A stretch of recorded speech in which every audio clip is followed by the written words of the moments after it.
Eman Bacosa muling pinakita ang lakas ng Pacquiao.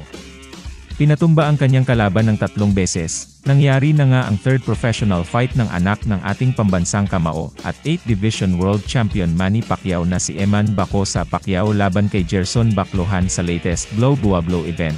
At dito panalo si Eman ng via TKO, matapos niyang patumbahin ito sa 3rd round ng bout. Tila pinakita ni Eman ang lakas ng Pacquiao, dahil 3 beses niya pinatumba ang kanyang kalaban. Narito ang highlights ng kanyang nakakamanghang laban.